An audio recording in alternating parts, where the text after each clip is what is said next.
निराहारी योगिनी संत गिरिबाला। मैं आज आप लोगों को बताऊंगा कि कैसे एक संत जिसने बचपन से मरने तक कुछ न खाया है न पिया है और वह यह सब कैसे कर पाती है। इसके पीछे की कहानी क्या है और वो यह सब क्यों करती है। तो मैंने यह कहानी योगी कथामृत नामक पुस्तक से ली है, जो परमहंस योगानंद द्वारा लिखी गई है। इस पुस्तक का इंग्लिश में नाम है ऑटोबायोग्राफी ऑफ एन योगी। तो एक दिन परमहंस योगानंद जी अपने सचिव और श्री राइट और 3 बंगाली मित्र के साथ इन योगिनी की खोज में निकलते हैं। रास्ते में बहुत सी मुश्किल झेलने के बाद वह निराहारी संत से मिलते हैं। उस संत का नाम गिरिबाला था। उन्होंने 50 वर्ष से भी अधिक समय तक अन्य जल के बिना जीवित रहने वाली संसार की एकमात्र नारी थी।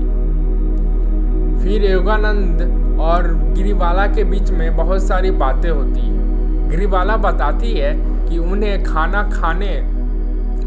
खाना बनाने और खिलाने में आनंद आता था, पर वो कभी खुद नहीं खाती थी। गिरिबाला बोलती है कि उन्होंने 12 वर्ष 4 माह की आयु से लेकर अब तक उनकी आयु 68 वर्ष हो गई है। 56 वर्ष से अधिक समय में उन्होंने कुछ न खाया है न पिया है।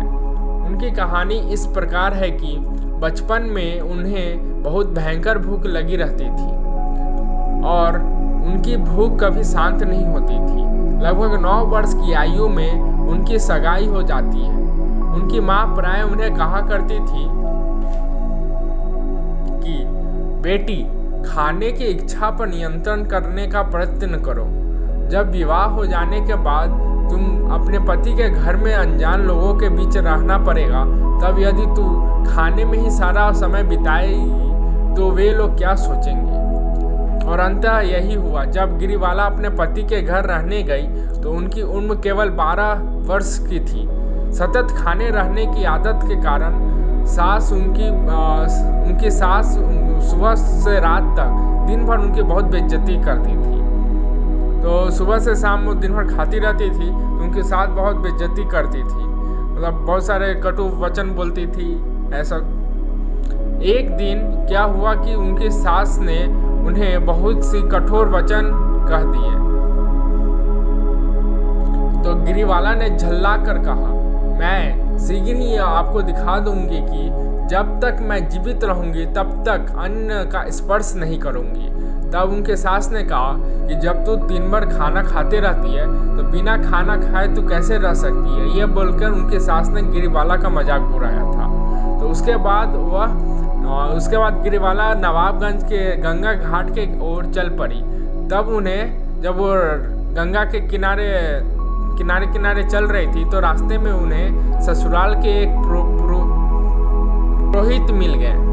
तब गिरिबाला ने उनसे कहा, महाराज, कृपया करके मुझे निराहार जीवित रहने का उपाय बताइए। फिर उनके गुरुदेव, जो वो पुरोहित थे, उनके ससुराल के जो पुरोहित थे वो ही उनके गुरुदेव थे।